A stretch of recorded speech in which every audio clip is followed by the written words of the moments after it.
Okay. Hemshech Chaim Beis, Volume 1, middle of chapter 155, page 306. I'll sum it up. So this is some of the deepest haskalas of Chassidus in here.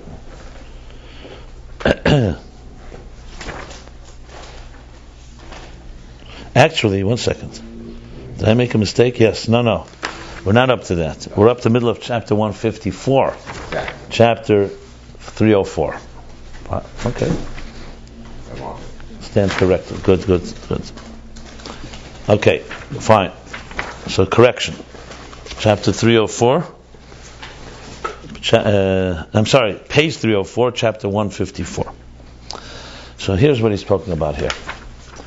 It's an analysis of the Maimer of the Zohar that says Iyu v'chayu echad, Iyu v'garmu echad, the Tikkun Zohar, that he and his chayui, which is his life force, which is as we're learning, are one, and he and garmui, which literally means bones, his skeleton, the structure, are also one.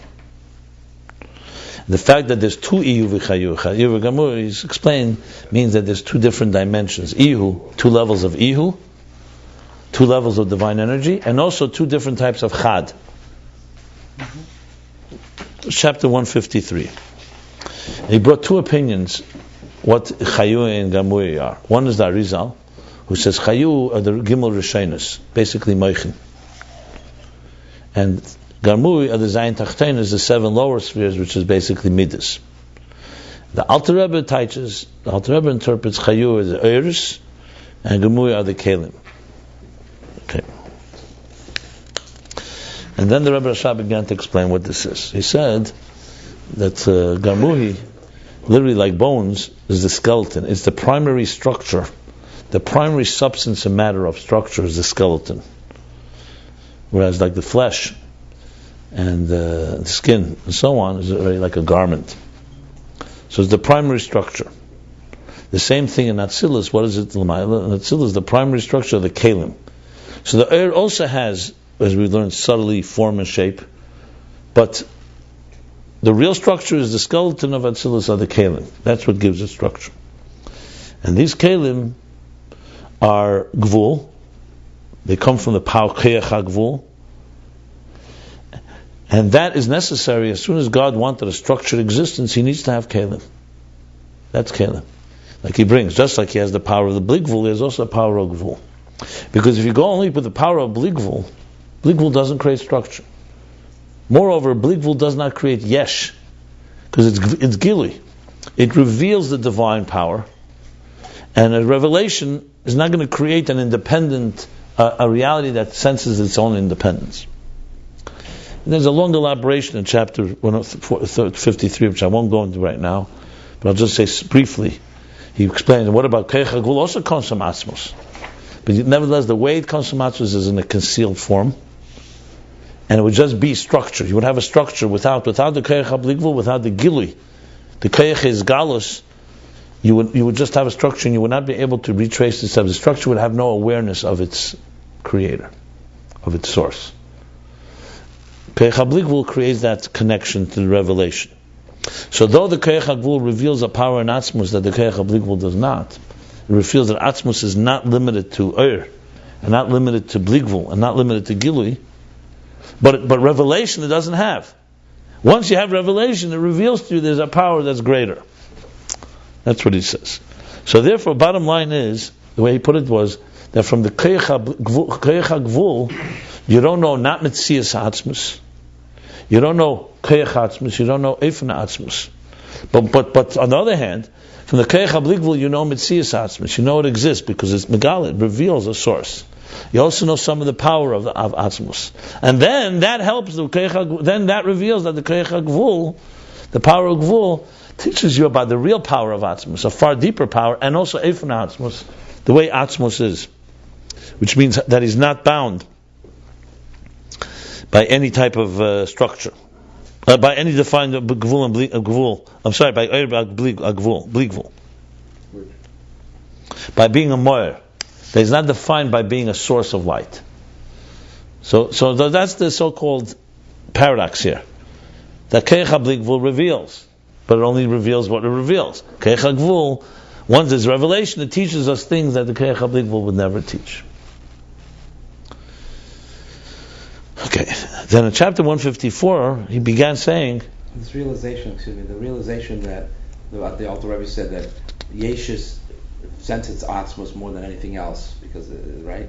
That it doesn't sense Atzmos. No, it teaches us about Atzmos more than anything else. It doesn't, because it doesn't sense. That's why it teaches us.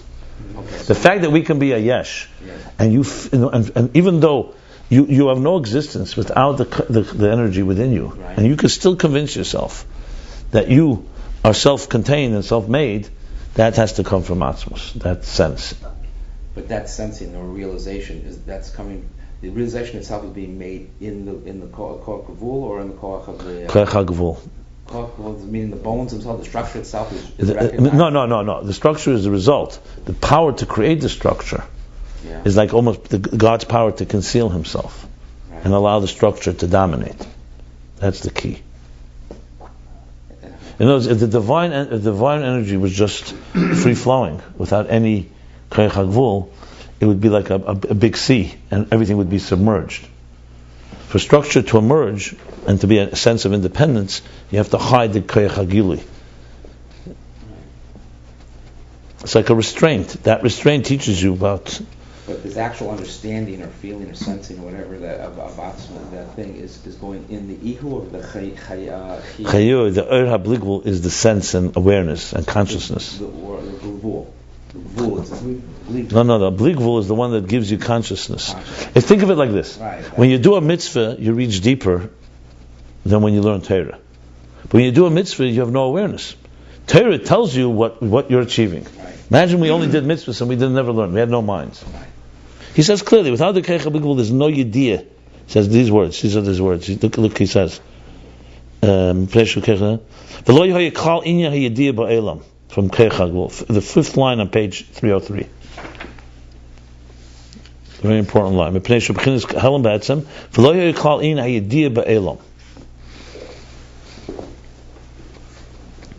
It would be like a creator putting a machine in place, and that's it. He created a machine, but doesn't let the machine have any awareness of anything. Right. That's right. The Keich HaBligvul is what creates awareness. It actually is very important because that way you really have the best of both worlds. You have a structured existence that truly is structured because it doesn't sense the source, and you have the ability for it to retrace its steps and find its source. Anyway, in chapter 154, he says this gufa that the Keich HaGvul b'chinas helam l'fish is because the kavanah is he wants a yesh v'nifrit. He wants an existence that senses independence. In order, like he says, the kavanah is to transform darkness into light. Now, I'm just going to read. I'm not going to read it. I'm just going to sum up what we learned on page Shin Dalet, the Dalet Shin. So, what did he say? He asked a question. But if this is the case, then it's not real, because really, Elokus is here even after the Tzimtzum, just like before. And from the perspective of the source, there's no concealment altogether. So it's only our perception of it. So, nevertheless, Mekol Malkim, I'm just reading from, let's say, look like 15 lines. The line begins, Mitzias Klal. Mekol Malkim had a Nevroi Magishim Atzmal Mitzias Yesh. So I'm going to read from there. Even though we read it, let me go from there. So even though our perception is only a result of, let's say, blindness, in other words, consciousness is really limited awareness. Nevertheless, since they feel themselves, sense themselves as a Metzias Yesh,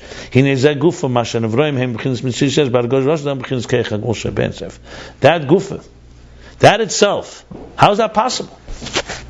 If you have, let's say, a puppeteer, or someone who's in control of the scene, so somewhere you see his hand is somewhere in control of it. The fact that the creation can completely ignore and sense that it doesn't have anyone energizing it, that hergish itself, that's the Keich HaGvul.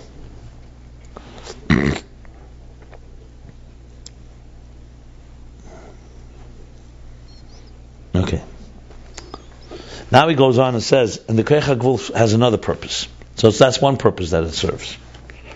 It serves concealing the energy. It also serves, he's going to say, to sustain the Gvul.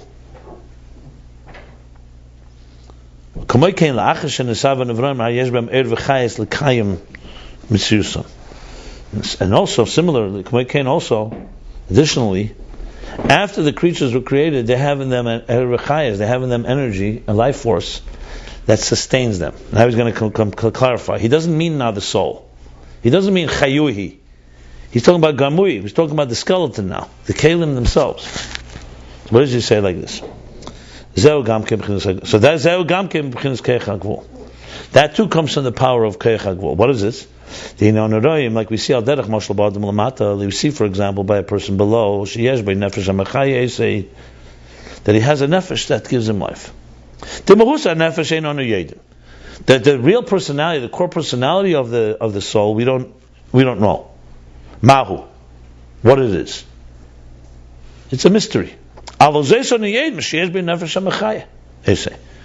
we do know, that there's a nefesh that gives life. Because when the soul, the spirit leaves the body, the body remains like a lifeless, inanimate stone. So clearly there's something there that's now not there, whatever it is. So now he's saying, however, now, in addition, now, besides the nefesh, the spirit that gives it life, you have to say the body itself has a life, an energy that sustains its being. We're not talking now the life force that leaves upon death. The mere being that it exists. Something is giving it what sustains its existence itself. And this is not even the lowest aspect of nefesh? Right. Nefesh is gone now. He's going to say that in a second. He's going to qualify.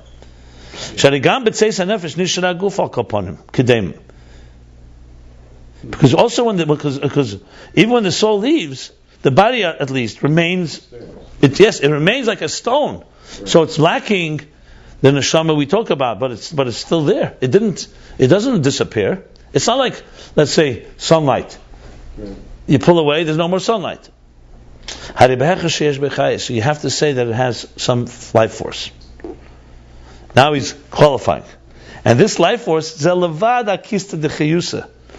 not talking here about the shadow or the remainder, the residue of life that remains in a body even after death. Like your reflexes, there's still certain fluids flowing, something remains. Because that's not the sustenance of the body, that's the nefesh that was in the body. There's still residue, there's still remainder, there's still something that remains for a short while. Even even when it leaves. And that's what it says, v'nafshi olav ta'ovel. That the spirit is what you grieve. There we're talking about the nefesh. You grieve over the nefesh that's leaving the body. And that also explains why we say that it's like difficult for the person when the body starts decomposing and the rima, the worms and the maggots begin to eat at it. Why? It's inanimate because the nefesh is still sensing it, still has a relationship. So besides it's a bezayin. That's why by a tzaddik they don't come, they can't touch a holy body. But it says it's kosher rima, so it's considered to be it's kosher rima. It's considered to be a trauma, an ordeal. So that's not what we're talking. Besides this, notice, besides the soul and besides the remaining of soul that remains even after the death, there's still a chayes that keeps the etzem mitzias. Kamay odem adishim kaidem shenofach ba'apei nishmas chayim. He's giving an example. Like odem adishim, before God imbued him with a nishmas chayim, with a breath of life. So what does it say? Vayikach of min hadama, took a lump of clay from earth, right? Adama, that's why it's called Adam, and then he imbued it with a soul. What was it before he imbued it? There was a lump. You can't say there was nothing there. It doesn't say that Hashem created man by blowing ruach. He took offer and blew. So you see clearly there's a substance outside of the ruach. So you have body and soul with two different parallel tracks. The fascinating thing is, I just want to qualify, upon the Adam is clearly two entities, offer and neshama. By us, they begin at the same time. The soul enters a moment of conception, and it is what is the catalyst that makes the seed develop into a fetus and so on. But the seed itself is not created by the soul. Soul is like the energy that keeps it growing. If, for example, you can have an egg being fertilized, and if God does not send the third partner doesn't send the soul down, it will die. It will be like it will miscarry. So the neshama does grow with it together, but the neshama is not the creator of the body. Was it 40 days were instantaneous? 40 days is a different story. 40 days is designating who's. We were talking here the actual conception. So the conception that we have now is there. The body preceded with Adam. And the body preceded is in the nefesh. Here, we say the same thing by the seed. In Torah Air, he's a mimer about it. You say yes because because if the parents don't do the union, right? Neshama can't do anything. God could have one neshama come down. When they unite, first unity. It's so quick, but you have to say that. There yet, is there? Or do we say there it is? It's almost simultaneous. I would say it's a second later. Really? That's what it happens. The nefesh enters a second later. Yeah, you have to say that. I mean, it doesn't. It says b'shas yitzira, b'shas pekeda. The Gemara asks when look. The fact of the matter, something happened. We have the power when the sperm and the seed meets the egg and it fertilizes. We have the power to do that. But we know that sometimes they can tell you clearly medically it's been done. They join, but it didn't. It's like you plant a seed. Some seeds just don't take hold. They don't. And they have to travel and get implanted. That's where the nefesh is for sure working, making that happen. It's not just. But I mean, what difference does it make if it's a second later or a second before? Because you're saying Adam had a body before soul. Yeah. Before nefesh. And also you have to say, because you have look a mother's egg, a father's sperm is there before anything. Right. But when they unite, so that moment that becomes the keli that brings the nefesh in. So it is like it's like the split second of offer. But it's a minuscule offer. Okay, but it happens. You have to say something. So we still say that there's such a thing as. In this case, we're supplying the substance. Body of a child without the nefesh still. There's a 1-2 step. It has to be, but it could be so split second because if it doesn't happen right away, it won't happen. But by the animals and the vegetables, the animals and fish. There's a whole Maimon Torah. He asked this question. Ask the question. Lama nivra, lama nishtana. The Alter Rebbe has a Maimon Torah, right? Bereshis. Lama nishtana yitzir sa'adam from all the animals. Right. That they were all created alive. They were created at the same time. Yeah. His answer is, by the way, because the human was created to elevate the world. So we have to start with daimon, and then we bring nefesh in. It's like that's with the example of picking up the building from the bottom. Right. So that's why we have to first start as daimon. That way we can elevate the whole world. Isn't that, maybe I'm telling you, when you say start with daimon, isn't it national or maybe even explicit in Tanya that daimon, the 4 elements are connected with the 4 levels of the soul, and daimon is connected with nefesh? But I would not confuse it here. Here we're talking daimon not as a reveal. This is a big hiddush, that there's something before any level of nefesh. Really? No. It says it many places, but it's fine. Listen, you learned it here for the first time. It's all right. It's a fundamental principle of Chassidus that the guf has its own. The guf has nothing to do with nefesh.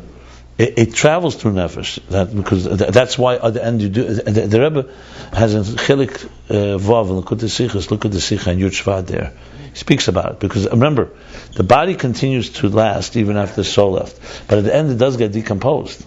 Because if it really had complete sustenance of its own, why does it decompose? Well, I always thought that was the reason for that was because the lower depth kista. The kiyuta was there, but no. No, varaya, that's something, the skeleton always remains. And the etzem luz always remains for sure. Etzem Skeletons, they have skeletons today. Why not? Skeleton doesn't decompose. Some do. No, they could. It depends but they can be preserved. I mean, true, the skin could also be if it's under ice, but the skeletons are usually much. They last longer. Last to go. Yeah. Because they don't have any. They're daimim. They don't have any. There's no. The rest is all eaten up by this. The bones are not. Delicacy for the But the kasha rima thing. Okay. Here, how long does that? I mean, that was implied that the soul's still in the body, but there comes a time after 30 days, shloshim or something, that there's no more. It's correct at some point. Yeah, that's true. At some point, but it's considered to be. Yeah. A certain part of the process where it's still the nefesh is still connected to the body, but then there is a time where it completely is gone. Yeah. It wouldn't feel anything. That's what I understood. That's what he said. Yeah, for sure. Russia after 11 months. What's it got to do with it? That's interesting. Entering Gan Eden. What's that got to do with your body? Let's continue here. U'kamay Adam Arishin, like he says, okay, so Kamay Adam Kedim Sha'anaf Abab Nizlan Shaya Mutal Geilam. Mutal Geilam, which means he placed a Geilam. A Geilam is a raw piece of clay like matter. U'kamay Shekoshes Galmi Ro Einecha. Galmi, my Geilam, say Geilam is usually just a lump. So your eyes. So he b'mitzias al kaponim. He was a mitzias. There's something there. Where's that from? I'm not sure. It's a pasuk. It looks like we probably say it in Rosh Hashanah maybe. Like for example, a tree or a piece of wood, a branch. When you cut it, shenifsek tzuris chayusei. When you cut a branch of tree off a tree, a branch, so nifsak, it's severed.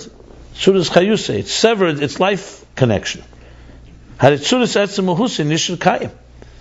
So even though it won't continue growing, a branch on a tree will continue growing. It's attached. Now it's detached, but it's not going to disappear. It has its own substance. The point that he wants to lead to, of course, is that the Koyach HaGvul has its own independent track from the Koyach HaBlikvul. And the structure is not just an extension of... Yeah, so that's what he says. And the rollers keep on blowing So behechrich, this compels us to say, we have to say, that it has some energy that mekaimai, that sustains it. Right. Independent of the nefesh. And we don't call it nefesh.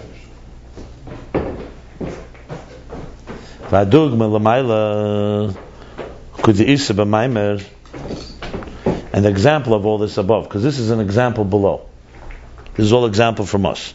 What does it mean above? The example above is like it says in the Maimer Pasach Chaliyo. This is we say every Friday. Kad ant tistalik minayu. Kad, once, or when.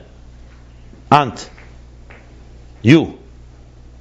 Stalik, remove yourself, minayu, from minayu, from them. Ishtaru kula shmon kegufa b'lei nishmasa.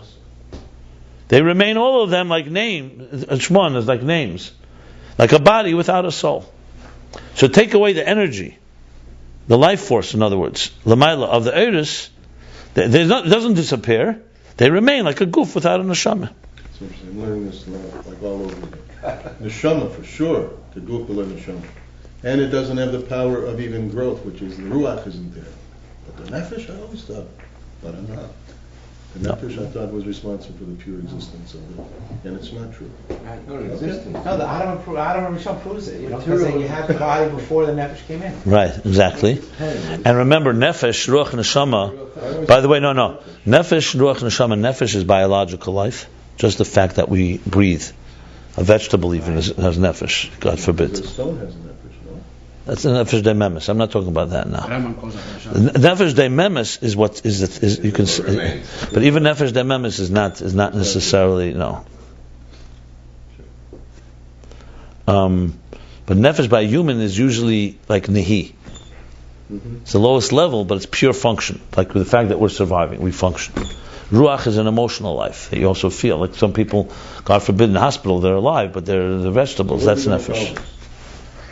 It's called kiyum hametzius. It's all over Chassidus. It's not. This is a very. It's called kiyum. Not usually don't call it.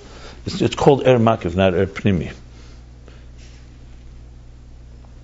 You never heard before that there's a chaymer and surah that, for example, mamala kalaman gives everything shape, and seva kalaman it gives it substance.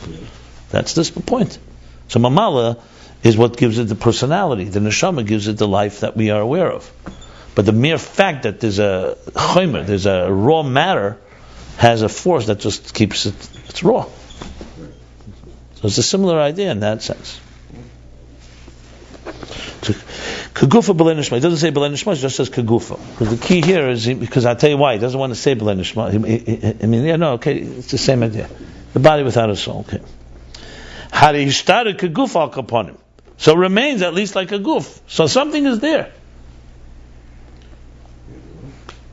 Let me give you an example, another example.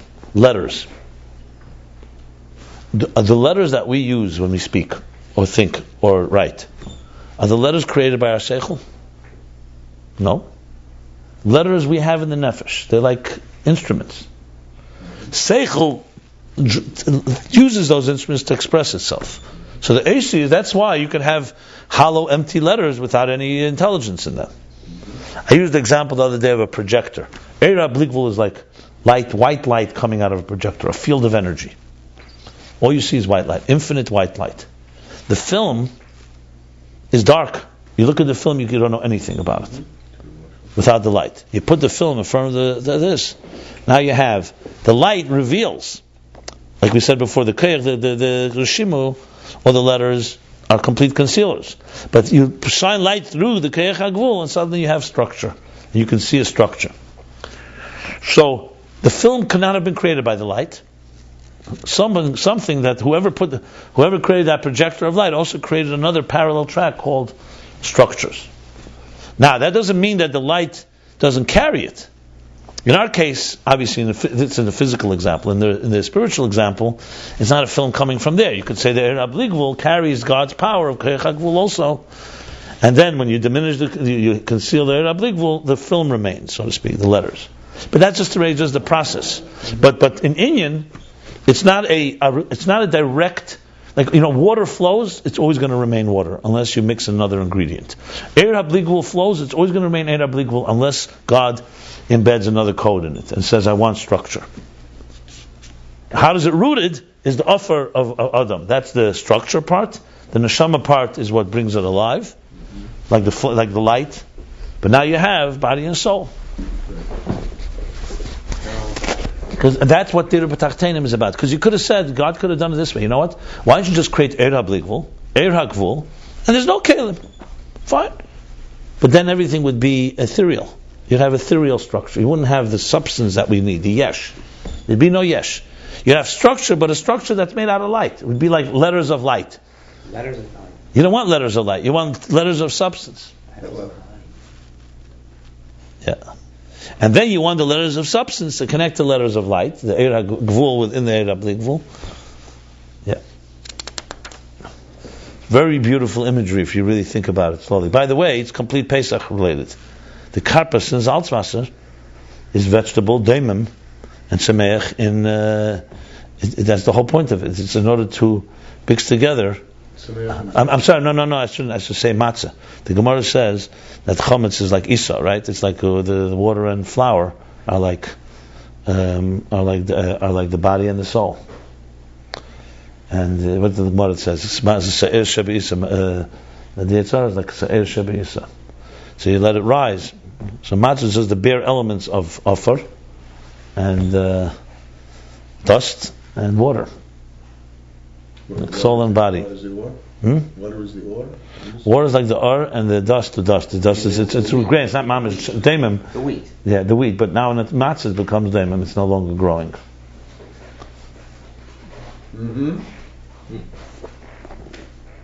But we eat it. So we're eating the same thing you eat all year round, but you're taking out the yeshus from it, the inflated. Okay.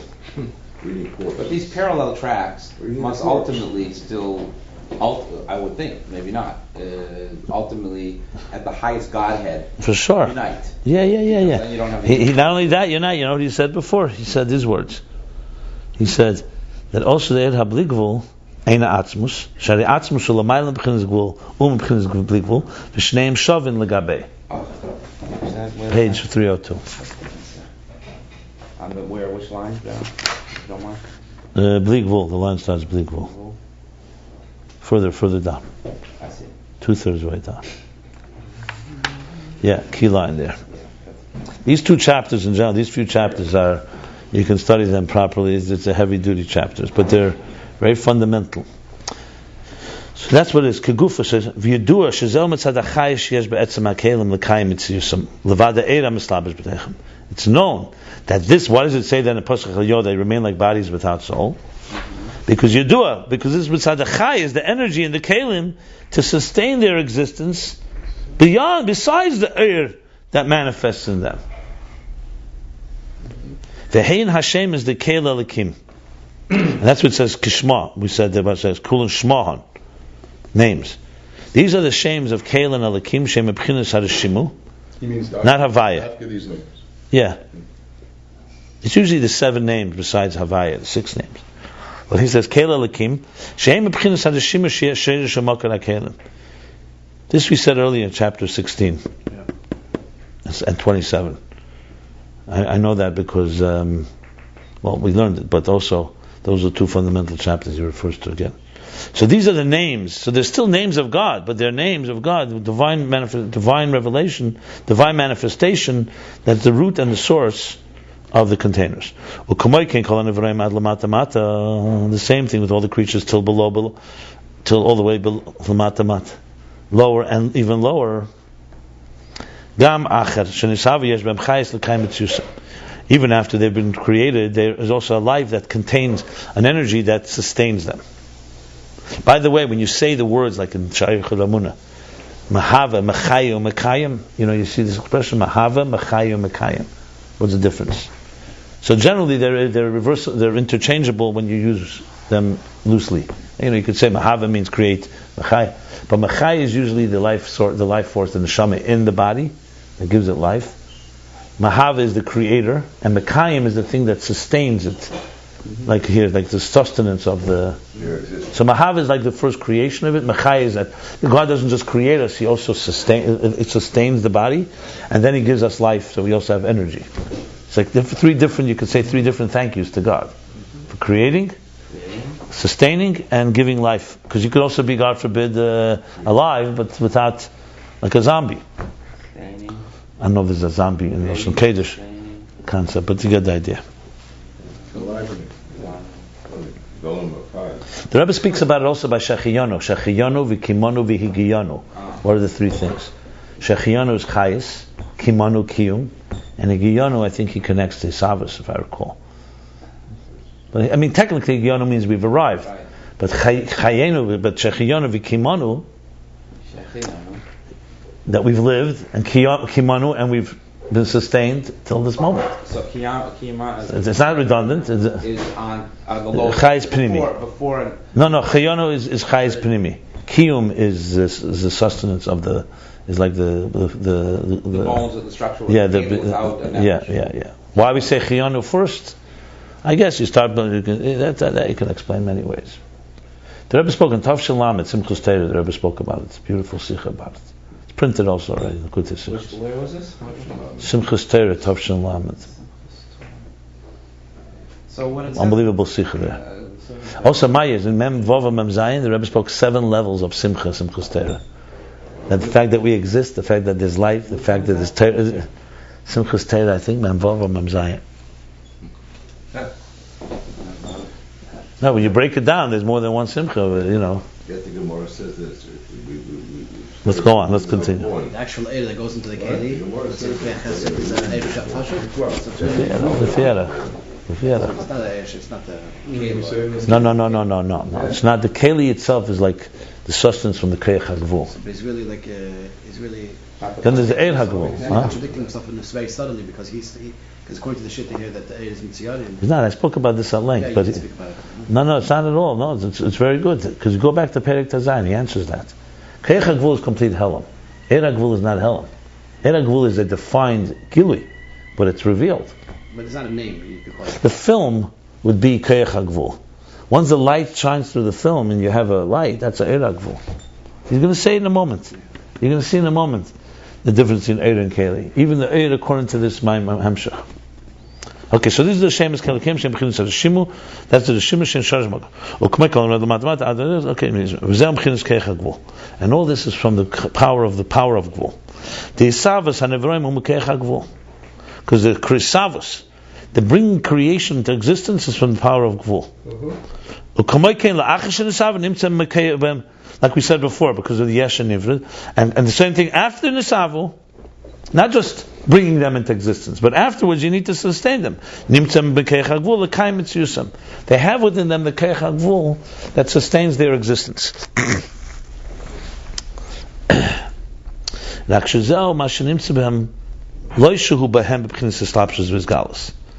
However, this, the Keich HaGvul, is what is found in them. Not that it's in them, behem, it's within them, it's like enclosed and revealed. In other words, you're talking about a force that they don't identify with. It's not Orpanimi. Yeah, exactly. Because that, Islapshus Galos, is possible only in Pnimi. V'achayis hazeh, zeh ma shenimtze behem keich m'b'chinas Keich HaGvul. And this energy, which sustains them, is what is found in them from the Keich HaGvul Sheba Ein Sof, l'kai mitziyusam, to sustain their existence, their being. Now he concludes what he began. Zeu iyu v'garmu ichad, and this is the meaning iyu v'garmu ichad, a different iyu than iyu v'chayu ichad. The iyu hu b'chinas Keich HaGvul Sheba Ein Sof. Now we're talking about the Keich HaGvul Sheba Ein Sof. Iyu, your Keich HaGvul, an Ein Sof. The Hiyu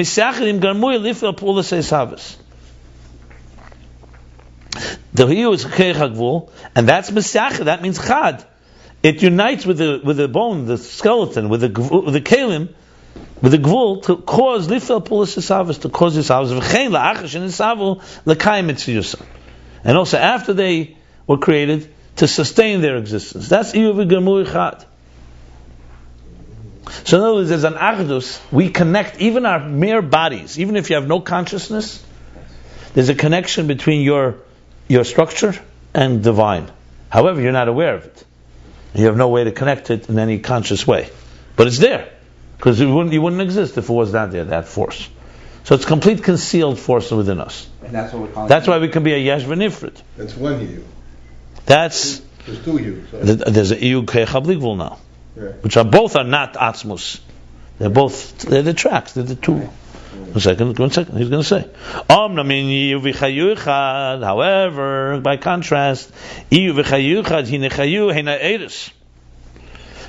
goes on the energies, we're talking about Chayas, Eris. The Sheiras Eris, Hem Eris Seif HaBligvul. The Shei root of Eris, they come from Eris Seif HaBligvul. So it's a different track, it's a different Mokir. It's an Iyu. It's a different source. It's beautiful. It's not just. It's really two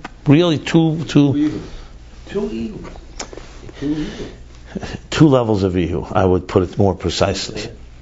In other words, ihu here, we're not talking about atzmus that precedes Keich HaBligvul. We're talking about the ihu. You Keich HaBligvul connect with the chayu, with the energies. You Keich HaGvul connect with the Keich HaGvul. You have to. Let's not be just mechanical. You are talking about one God. It's just talking about two levels in God's unity, so to speak.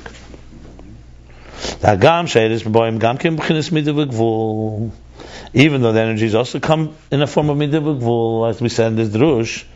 And even in their root, there are 10 spheres, that's the 10 hidden spheres. We learned before chapter 16, or Perek Chav Zayin, chapter 27. That's not the power of Gvul of Ein Sof. That's how the infinite field of energy, calculated or estimated within himself or allocated to radiate the midah v'gvul. Remember we talked about the artist of infinite possibilities, and he's radiating now in one. So it's Eir. It's a completely different thing. The reason for Eir HaGvul is in order to go into Kelim of Gvul. And that's why there's a reason. Why would Eir HaGvul suddenly want to constrict itself? But fundamentally, you're talking about a power of Bligvul to manifest in one of many infinite possibilities. And that's the case. This is a very, very fundamental conclusion here. This brings together so many things. You talk about interface, because here you have the interface where Gvul meets Bligvul. So from the source of this Eir HaGvul is Keich HaBligvul Sheben Sof. Rak shezeh ma sheshir. Remember we spoke about min konof and not min konof. Like tzitzis are made of the same material as the beged, as the garment, but it has to be min. But it's not. It cannot be an extension of. You don't just cut out a piece of the edge of the garment. It needs to be separate. So, but it's made of the same material. So it's Eir HaBligvul being shir atzmei one.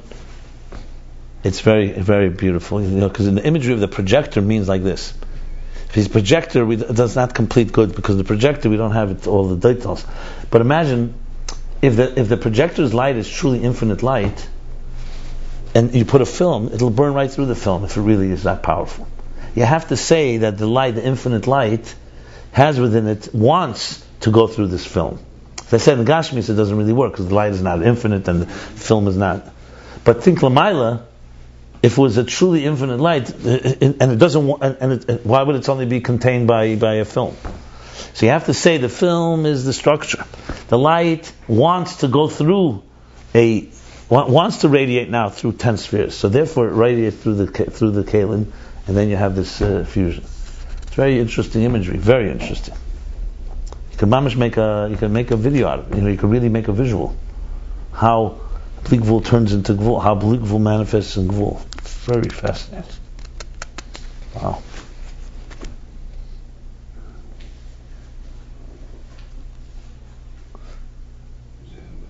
The beauty of this is, because you could ask the question, why did God have to make? He couldn't, like I said before, he couldn't just make light create structure.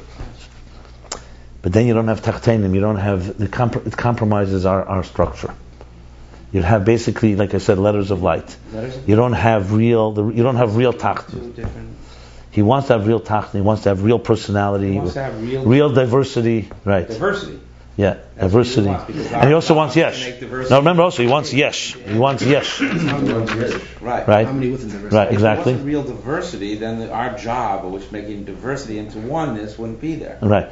Or it would be really a joke. It wouldn't be real. Also, there's the yesh. Let's not forget. He also wants yesh, and yesh cannot come from light. Yesh has to have a concealment. You have to sense that you're like the film. You say it's like water in an ice cube. The water becomes a solid ice cube. It's a good question because water. No, you want water to become dust. Ice cube is still not tachtenim. You can melt ice cubes. Yeah, but it's a solid thing. I understand, but it's temporary. In other words, you need it to become. You want water to become a piece of clump of clay. That's what you want.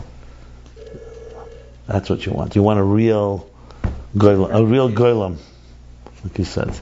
Different, and also no. You need something that's completely selfish.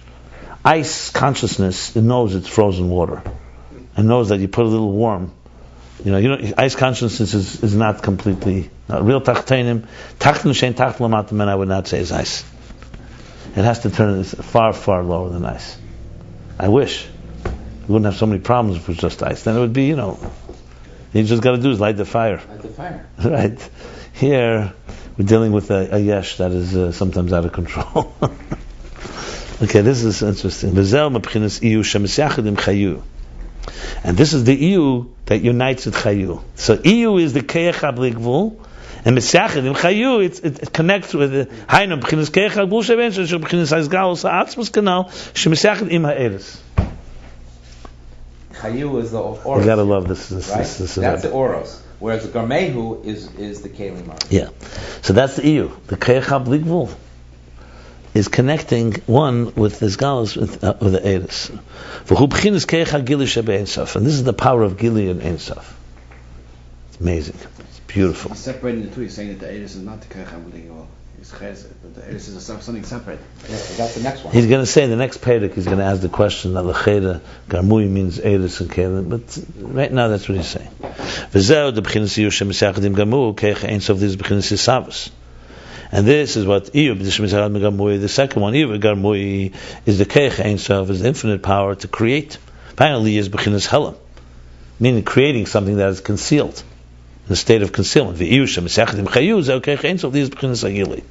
He's spelling it out. This is Keich Ein Sof for the be creation and Helam, and this is Keich Ein Sof to create Gili. This should be Gili. V'zeu the base b'chinas Iyu hagam sheshneim em Keich Ein Sof. And this is the meaning that even Iyu, the two levels of Iyu, even though both of them are the power of Ein Sof, v'kol malkim b'chinas Iyu shemesaglim chayu shezeu b'chinas Keich Hagil sheb'chinas Ein Sof b'chinas Bligvul hazeb madrega gavoy v'nayla yesem b'chinas Iyu shemesaglim Garmui. Nevertheless, even though they're both Keich Ein Sof, but the Iyu, the level that connects with energy, which is revelation, from the level of Ein Sof and Bligvul, this is a higher, more exalted level than the Iyu that connects with the containers. Higher, not in the source, higher in revelation. So one is talking about unity within Oros itself. Yeah. One Bligvul and Aura. Right. And one is Aura with Yeshus. Yeah, I gave another example. Yeah. Ultimately will lead to Yeshus, the Kelim. I gave the example to go back to a king in a palace has a chief of staff, and then he has a whole bunch of department heads. This one runs the army, this one runs administration, this one runs correspondence, this one runs the fields, this one manages that. You go to each of those head departments and you say, what is the king like? He'll tell you, I could tell you from my department that he wants this done, that's all I can tell you. You go to the department heads, each will tell you a component. That's the structure of the king, of the Malucha, of the kingdom. You go to the chief of staff, it's like Eir HaBligvul, he'll tell you, I'll tell you what the king is like, I spend all day with him. He's not the sum of the parts. He's a king. He's got a whole personality. And then he manifests in this structure, and that structure, and that structure. In other words, the Eir HaBligvul's role is to express the king, who he is. But the structure, if you only have the chief of staff, you won't have the thing getting done. You need independent departments that are they have to be oblivious or somewhat concealed. If they were all under the king's aura, they wouldn't go do their job. You need them. I need you to go in the field right now. You can be hanging around in the basking in the aura of Eir HaBligvul. Yeah, you need to be in your gvul, in your structure. That's what the kavanah is. You need to know you come from there, and then of course you need the joining. That's why we need a good farbrengen between the Eir HaBligvul and the Eir HaGvul. Make sure that everybody is aligned, because you could also get stuck there and forget the kavanah. I'm saying, I forgot. It's like the guy like the Japanese after World War II. They don't know the war is over. You have to also know that there's a reason you're doing this. Very nice. Kitzur. I have a difficulty understanding what is the uniting between Keich Ein Sof and Keich HaBligvul. They're both the same thing. I don't know what you're asking them. Iyu says Keich Ein Sof. Keich Ein Sof, Keich HaBligvul, both are the same. They're both the same. Yeah. So we're saying they're uniting with each other. They're the same. No. Keich Ein Sof and Bligvul, that connects with energy. But the energy is Bligvul. No, it isn't. It's rooted in Keich HaBligvul. The energy is Eir HaGvul.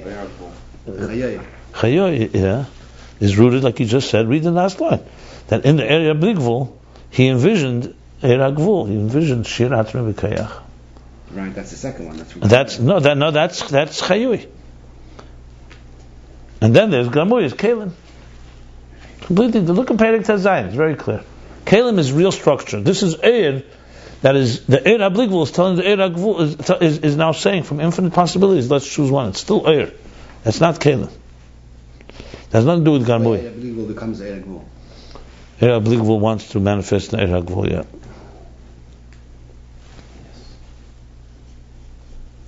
Read a few times, you'll get it.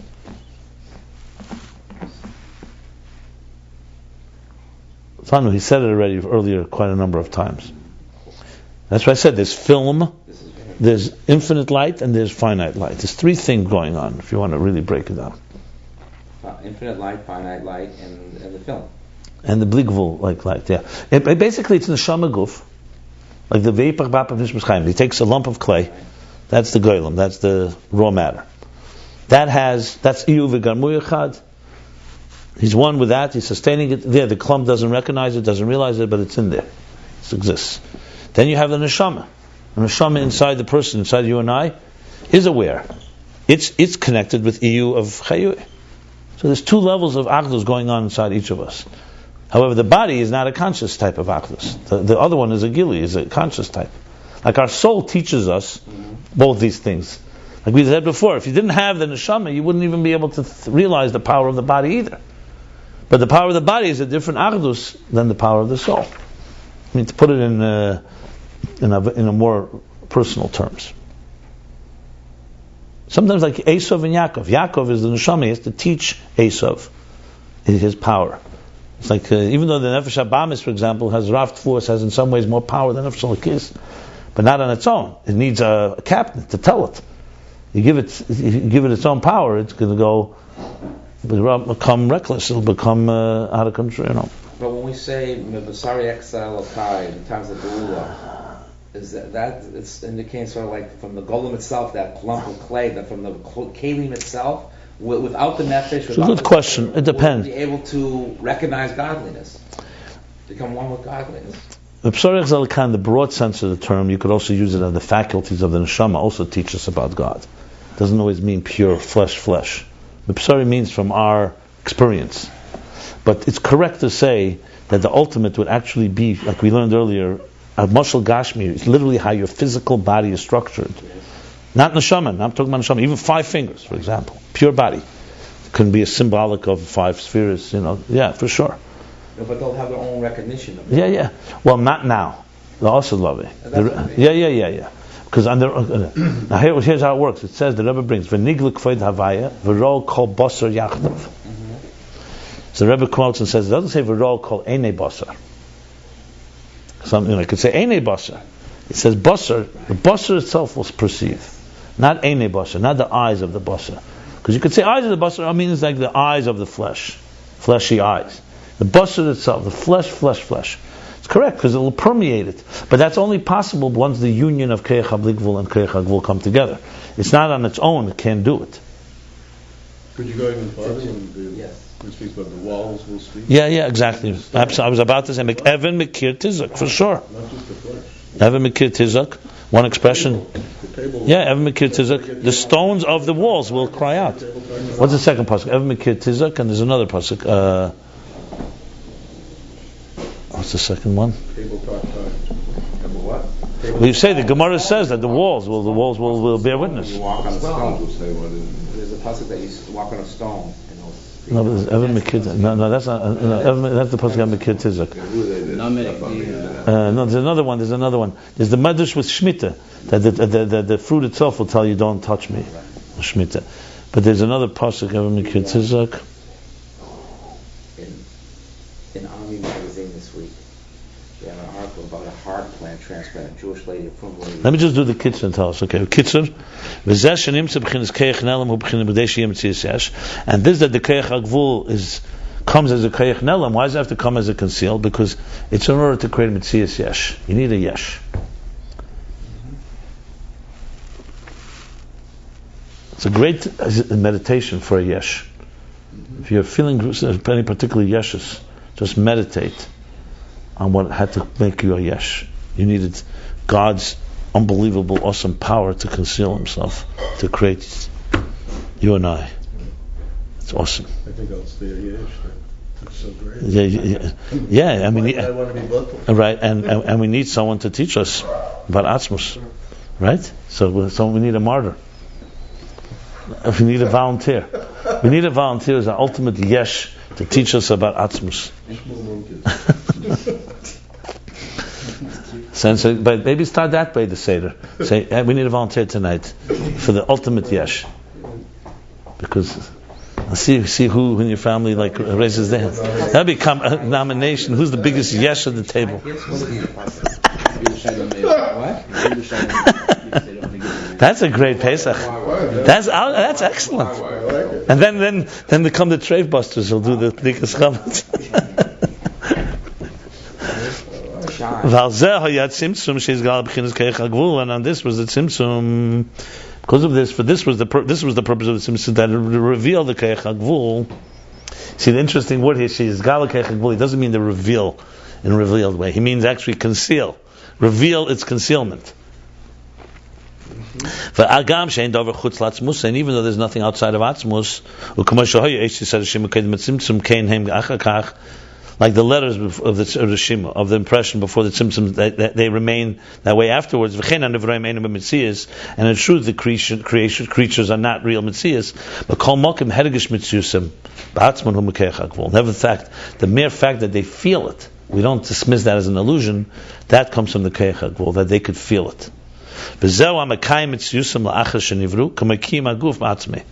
And this power of Keich HaGvul also sustains their existence, even after they're created, like the Kiyum HaGuf Atzmei, like the sustenance of the body itself. This is the you, who unite with the Garmui, with the bone, with the skeleton, with the structure, with the Kelim. And Chayu is referring to the energy that's rooted in the Keich HaBlikvul. And this second Iyu is united with the energy that it should be in a state of Gili. In other words, that Etzem Ha'er should become revealed through that's the unity, that it should be in a state of Gili. Because if there was no Iyu v'Chayu Echad, it could remain completely beyond those Blikvul. It doesn't come out Gili. And the Idr Gisa, Chayu Echad means the air, even as it's diminished, maintains its revelatory powers. Whereas in Ir V'Gamui, the goal is not revelation, the goal is structure. The goal is Tachtenim, the goal is Yesh. Very two different goals. A power of Gili and a power of Helam. Very good. And you need both. Yeah, you must have both. You don't have both, we don't have the dynamic we need. That's why we begin our lives in darkness. We begin in Helam, and then we move toward light. Which is Pesach, like liberation and Another, and it sounds like the Or HaGvul is an outcome of the Or HaGvul. Yeah, that's very clear. Or HaGvul. The Or HaGvul is an outcome from the Or HaGvul. Yes, I told you it's like an artist that has. Totally separate tracks. That's when it's confusing. No, he's not talking about Or HaGvul. That's Or HaGvul is the Kelim. Keich HaGvul and Or HaGvul are two separate things completely. The Or HaGvul is the Or Shir B'Atzmei. Right. It's the artist who has a lot to transmit, and he's deciding I'm going to transmit one piece of art. Not he's doing it for the Keich HaGvul. That's Chayei. That's Chayei. Yeah, and Keich HaGvul is actually the actual structure, the paint, the canvas, whatever, the details. That's Keich HaGvul, not Gvul itself? He keeps saying that. He keeps saying it. Doesn't the Dr. say that that's Gvul, that the Kelim are Gvul? Spoke about last chapter. Fine that. So what's it still? He's saying that's Keich HaGvul, it's not Gvul. Same thing. Keich HaGvul manifests in Gvul. The way Keich HaGvul. It doesn't remain a Keich HaGvul. How literally and seriously we take that in Abraham ain't in the Metzias, they just have a Hergish in Metzias. And we're supposed to take it very seriously, but we don't usually take it so seriously. Remember the Helam. The Alter Rebbe says it's Sheker Gomer, this Metzias. On the other hand, but there is another hand, isn't there? The other hand is because the same Atzmus that everything is submerged in also wanted reality. He wanted existence. So the other hand it is real. Yes. It's both. Our perception is real. It's not just an illusion. That's a key thing. Not an illusion, yeah. Not a figment of imagination. You could dismiss it as an illusion, but then you dismiss the. No. The illusion is that you think you're really independent. You're really not. Right. But the fact that you exist and you could feel independent, that's very real. Let's for our moment say. He said the fact that you exist and you can feel you exist. Exactly. He says you don't exist, you just feel you exist. No, you exist, but your existence is Elokus. That part we forgot. There's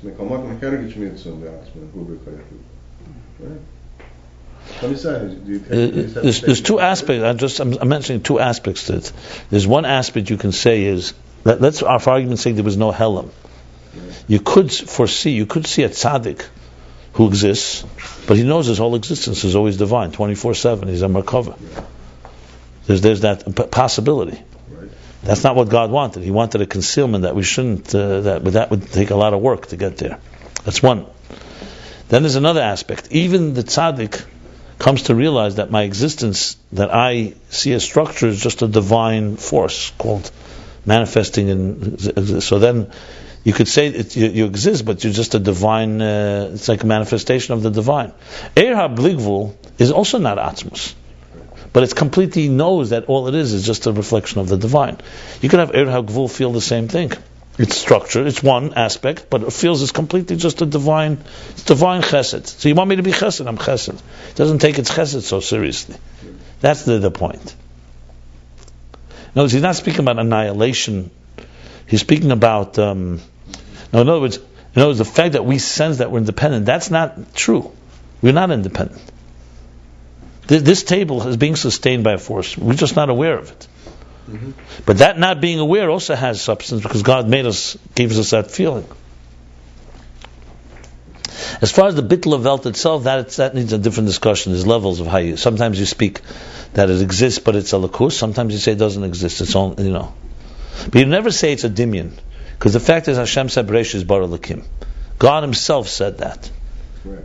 Now, so if you didn't have God saying Bereshis bara Elokim, you could say technically.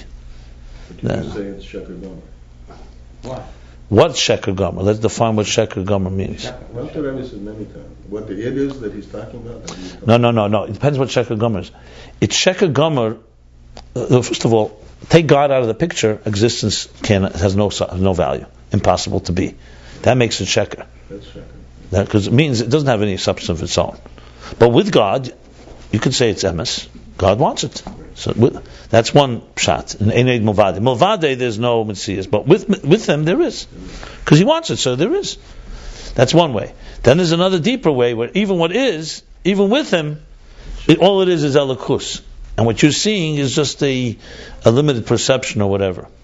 But you have to know where to use Sheker. But Sheker doesn't mean Sheker does not mean Bereshis bara Elokim can be Sheker. God forbid. God said it. He's created a world. So you can't say Bereshis bara Elokim is Sheker. That Shemaim V'Aretz is Sheker. You cannot say that. You could say that when you say Sheker, you're meaning that it's an existence that has no merit of its own. That's really what you say. That's why it brings Mayim Mechazvin, a mayon, a spring that dries up after 7 years. No one says it doesn't exist during those 7 years. But if it's going to die at the end of 7, you know that even while it's here, it's basically a dead thing. It's just a matter of time. So you realize now that it has no value. But no one says it does. It's an illusion. You'd say that about the group then? It's a different discussion. Okay, yeah. Let me just, if you don't mind, before we'll shake hands. Let's just finish. I finish up chapter. I'm going to stop here. I thought we finished. Yeah. No. Chapter 154. 154. We finished chapter 154, page 304 and 305. Next class will be chapter 155 when that happens. Okay. Thank you.